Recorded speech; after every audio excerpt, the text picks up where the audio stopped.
sa video in case of safi na obi wura iPhone business ni ma me sure say video be boa cause me sure say bi amom iPhone business man kakra bi nenim sa idea we but me twi ni padodo na adwen ba be siso say obetim dia ka ideas no na betim yampo say iPhone so ya ni padodo na shop here abeba be dru bo say lock iPhone here lock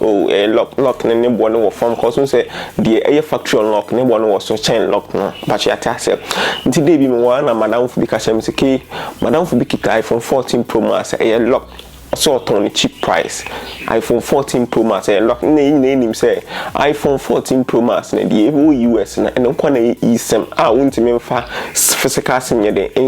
network provider bien release bi ye de mfa mba ha we na me te say almost say MTN for be release isem aba next year news ni ye confirm na update mo sa channel we so na me start phones unlocking business we ade pa me ni pa na say over UK network no say phone ye lock to UK phone for UK nti the me person me kan show bia na say wo ho sesia wo ye iPhone dealer wo ye business na wo say obi catch us say o ton iPhone 14 Pro Max lock just say Ghana say me lock na o tene bon so ma ton fast cra so ton fast go the entire make say so ton fast na say US network no so phone here lock to US network and then all person we factory unlocker and na ne bon wo so na mostly so na X Infinity the service here dey emma but say na Sprint na any T-Mobile no kan Sprint no ba ne bon ne wo so around 2,400, 2,700. So person we factory unlocking kwa. And at the same time, it's UK network. And say auto iPhone be ne lock to UK to be a Vodafone UK,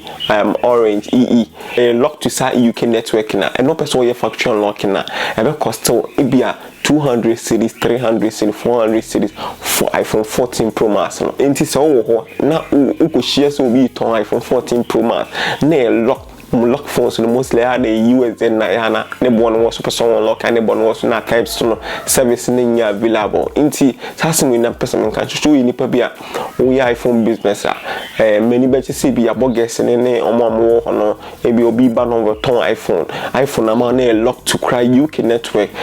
lock to I mean, show country I'm a boss. A lock to UK network be a lock to a Japan network. A lock to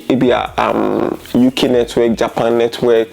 Like other countries in India now, ubitimi probability so ubitimi unlock 99-98% and ebony cheaper. But you have to say be a person who so phone ubitimi unlock free. If US na other countries no person who so unlock here ghunlock.com and me can me create website now. In case of say we need to be a dealer or unlock phones